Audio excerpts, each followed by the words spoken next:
Today I'm going to start another topic of this chapter, that is mechanism of reaction. Here we will discuss about the stages in which reaction took place.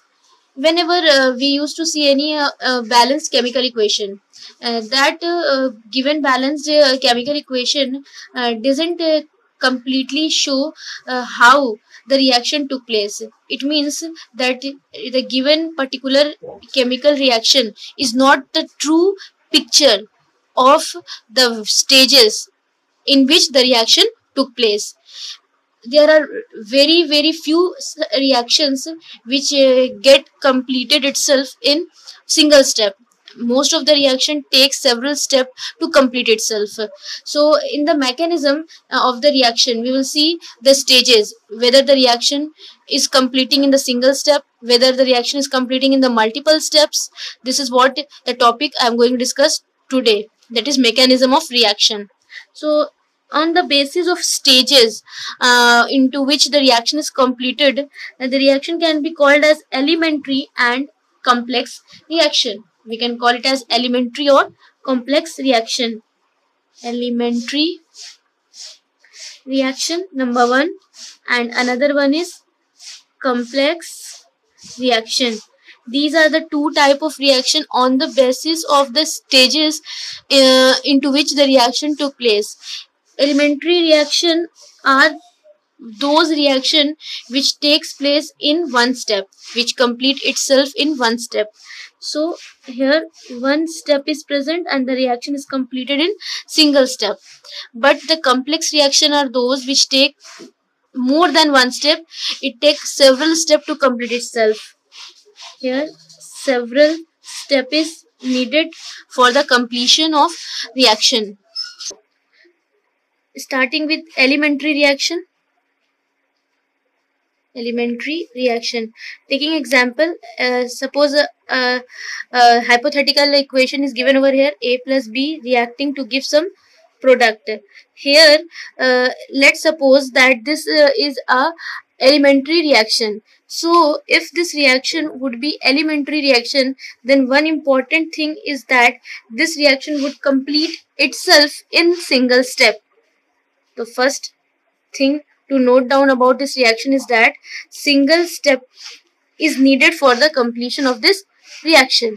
Second thing about this elementary reaction is, if we will write the rate law for this reaction, then the exponent which will be present over the concentration of reactant will be same as the stoichiometric coefficient. It means rate law. If rate law is written, what would be the rate law?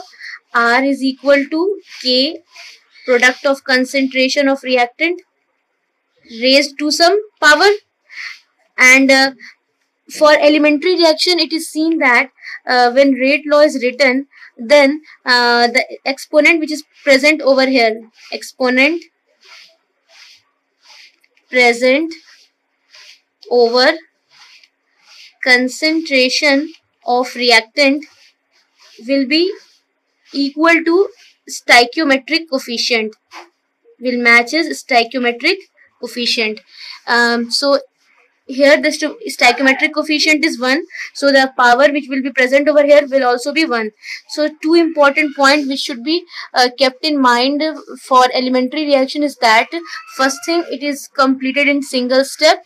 Next one is, if the rate law is written for the elementary reaction, then the exponent which will be present over the concentration of reactant will matches the stoichiometric coefficient of the given equation. Now two note point which I am mentioning over here for elementary reaction is that all those reaction whose order is 0, all those reaction whose order is 0 or fractional, they can't be elementary reaction. So one important point which is to be kept in mind is 0 order reaction can't be elementary. And what is order of reaction?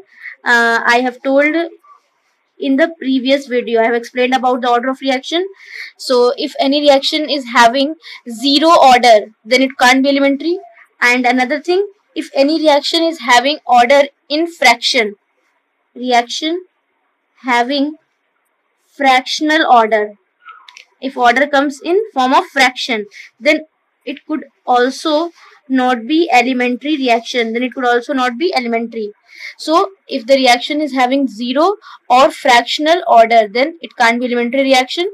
And what is the order of reaction? So it is nothing, it is simply the sum of the stoichiometric not a stoichiometric, sum of the power raised over here, the power which is present in the rate law above the concentration of the reactant. Its sum is known as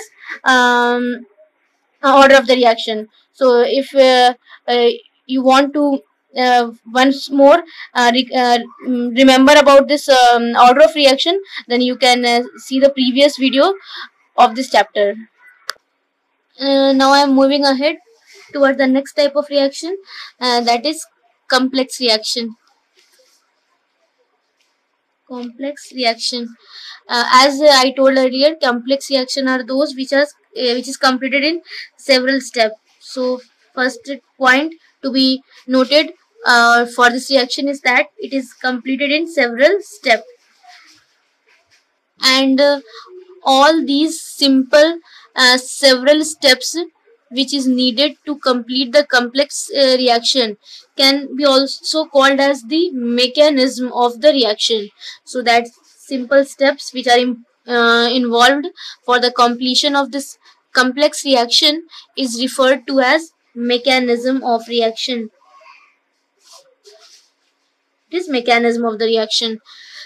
This complex reaction can also be considered as a many elementary reaction taking place in sequence and giving a product and leading to the formation of a whole reaction.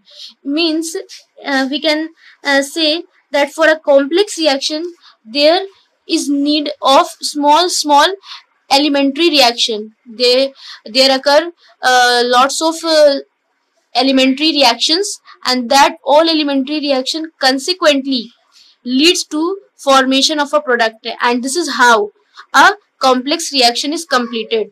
So in simple manner we can tell that all those reactions which complete itself in several steps are called as complex reaction. In another way we can tell as, if in any reaction there are sequence of elementary reactions, and all those sequence of elementary reactions are involved in giving a single product, then all those reactions, elementary reactions which are involved for giving a product finally leads to a complex reaction.